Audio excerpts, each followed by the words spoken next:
Hello ladies and gentlemen, and welcome to the Indie Review, where I have a look at indie and indie-like games, and today I'm having a look at a little game called Regalia of Men and Monarchs. Now this game is actually developed by a company called Pixilated Milk, who are actually a small Polish team that, from what I understand, started out funding the game themselves on a loan, and then they moved on to Kickstarter that actually sold the game as a loving homage to classic JRPGs with a hint of Western influences. A compact, light-hearted slice of life story where a young man becomes a ruler of a seemingly abandoned land. Boy, did they hit the nail on the head with that one. That is exactly what this game is in a nutshell. Light-hearted and slice of life. Kind of. Well, you'll see. A mix of tactics, town building, and it's even got a social sim element to the game. Look, I definitely say it's made its mark on me, but that being said, this isn't how I feel about the game. This is more about looking at it objectively and, like all games, looking at its downsides as well. So, if you were looking for a hardcore tactics game, or an in-depth city builder, well, this may not be for you. If you're looking at a fun, happy, visually appealing time, well, strap in. Now, when first looking at the game, you'll notice bright colors and a pleasant art style straight off the bat. However, it doesn't stop there. Awesome voiceover work that really does fit with the characters. Orchestral soundtrack, which is actually produced by Game Audio Factory, which are most well known, recently anyway, for their work in the Endless series of games. Most recently, Endless Space 2, you might have heard of. Not only that, the soundtrack itself for this game does make for some epic battle music. Now, the writing of this game is actually funny as hell. It actually has made me laugh out loud, which a game hasn't done for quite some time. Unfortunately though, there are, as I said, downsides. The city management aspect is beyond basic, unfortunately, and the tactics system they use for battles could definitely be a lot more fleshed out. Maybe a little bit less RNG for my liking, to be perfectly honest. As I said before though, if you're looking for a hardcore tactics game, this really isn't it. Hell, this isn't even someone you could probably play for hours on end either. It's more just of a bit of a nice, fluffy fun that's designed, to make you laugh and play here and there. But to start things off, let's talk about the art style and the aesthetic. And there's no denying that this game does have a great aesthetic. Now, between the color scheme that they've used everywhere to really makes everything pop out, you will notice the JRPG influence in the art here.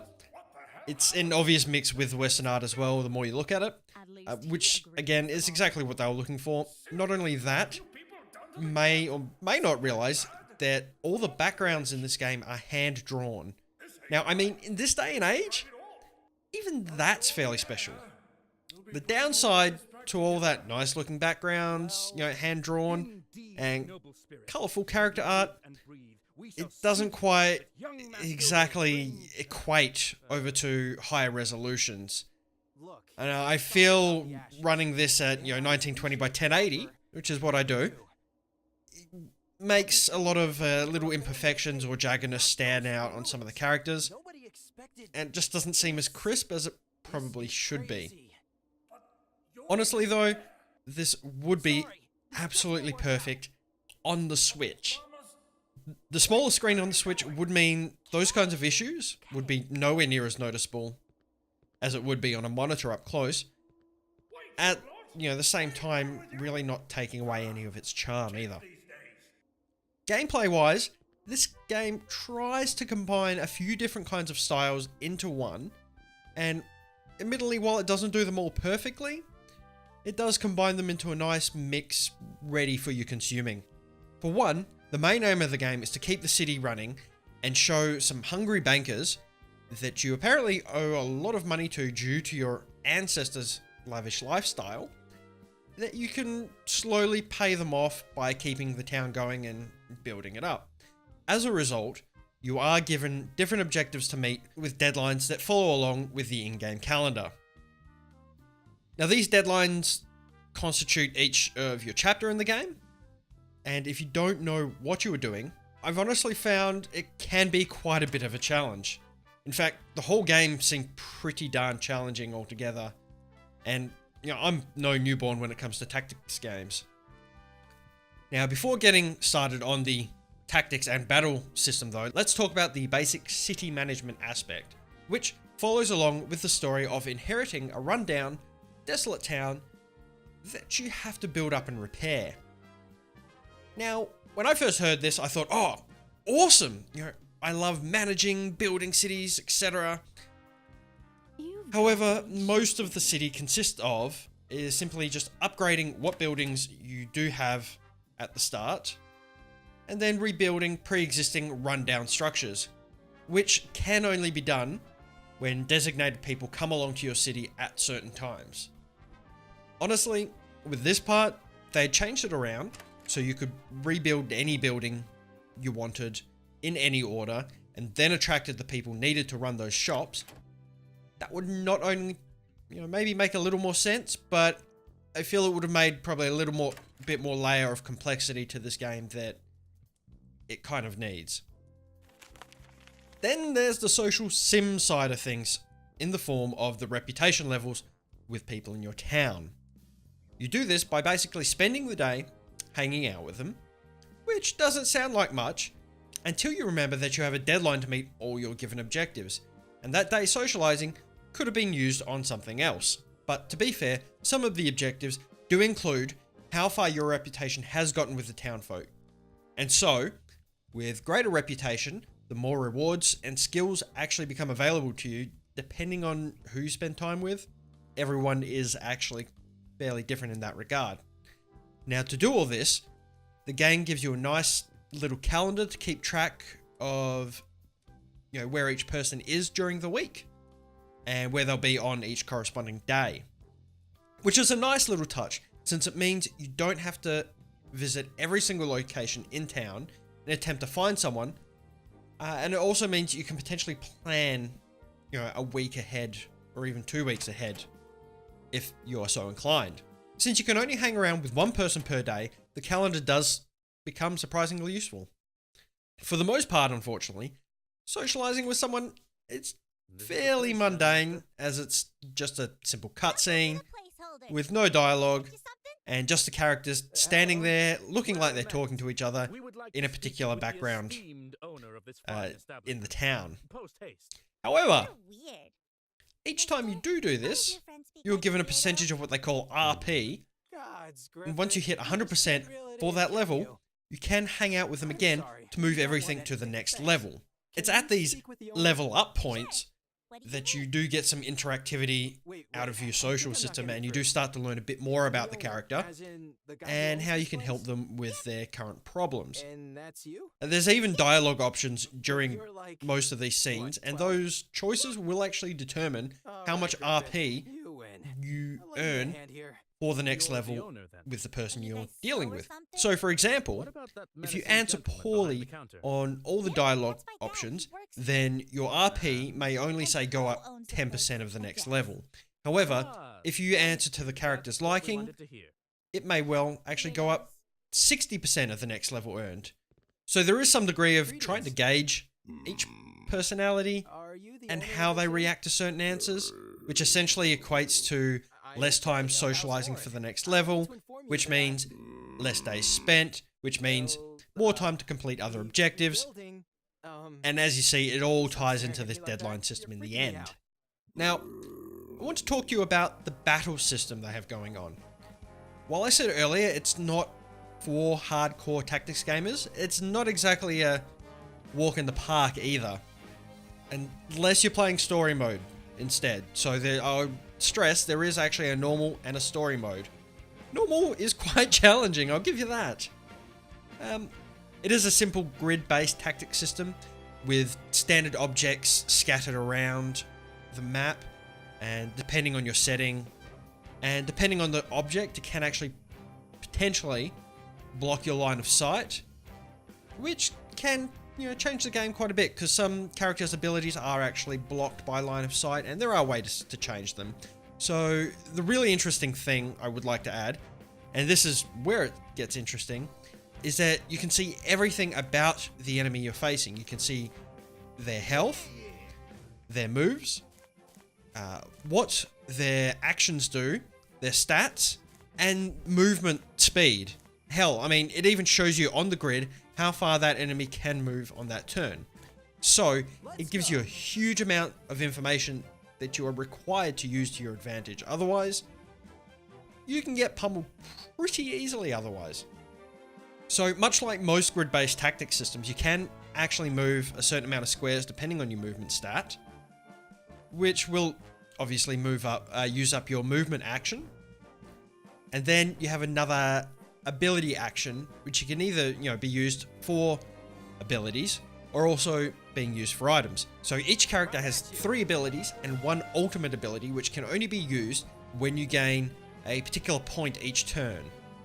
I'd like to point out as well that each ability is vastly unique to the character's playstyle. While the game doesn't really give you much info on how to effectively play each character, the abilities of each character should give you some idea on how you should be using them.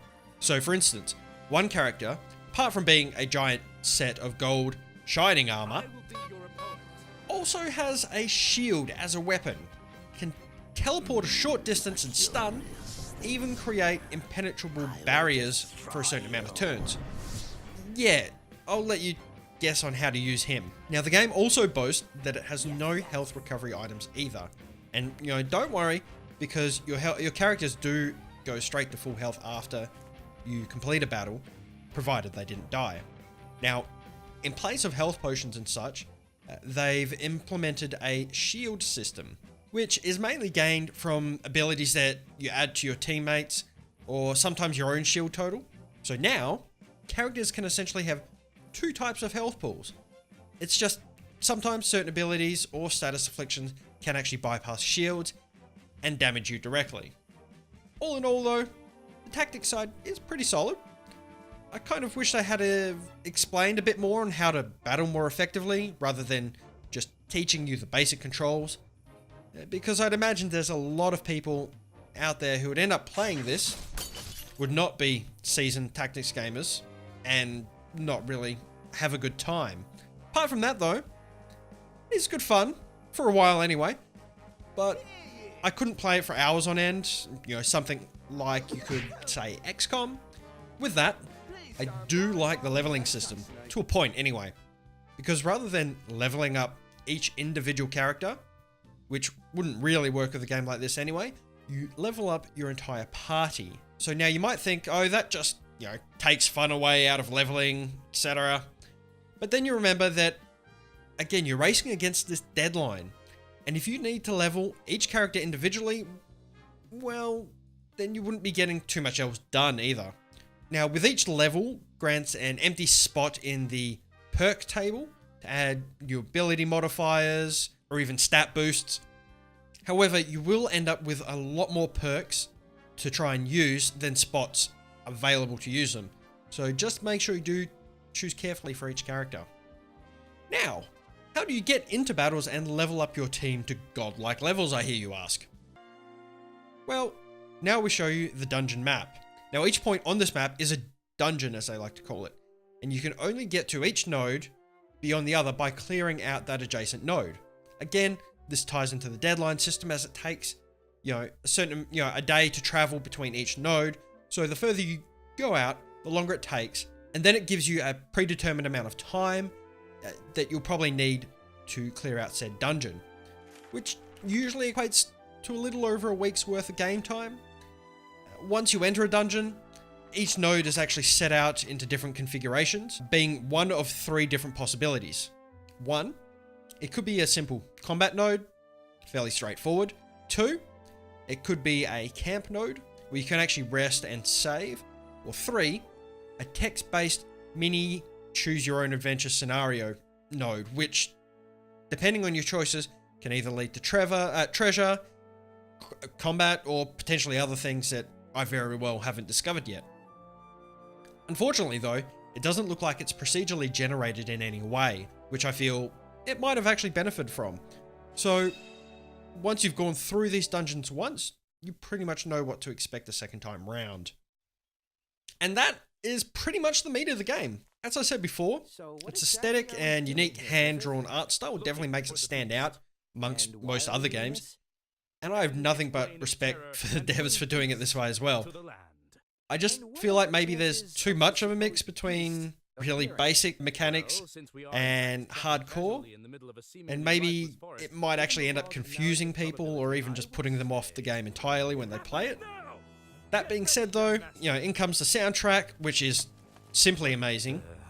The writing for the characters is absolutely hilarious, as I said before, beyond a reason of a doubt. And the voice actors they've actually got for each character really bring them to life as well. Seriously though, there is actually a lot of adult humor in this game that I'm sure a lot of younger audience would probably miss, but that just makes it all the funnier really. Now, while the asking price may be a bit much for some people, especially since it does seem like such a casual game that you would sit down and maybe only play for an hour or so at a time, it does have a lot to offer. So if you're looking for a light-hearted, slice of life, humorous game, and you know, you're all about art style or anything like that, I would say, you know, pick it up, or maybe even just wait till it's on a sale. If you're looking for more gameplay side of things, maybe, you know, maybe just put it on the back burner for now. But look, honestly, I find that the money is worth it for the laughs alone. As I said, I don't get that much out of a game. I don't find myself laughing vigorously at the writing, at the characters. This in itself has done that. So if you're more, again, story-based, really go for this game. If you're looking for more tactics or the city building side of things drew you in, put it on the back burner because it isn't as in-depth as you probably may like. Right now, it's going for $25 US on Steam at the time of this recording. My name's been Jamie, thank you for watching, and I'll see you again soon. Let us strike.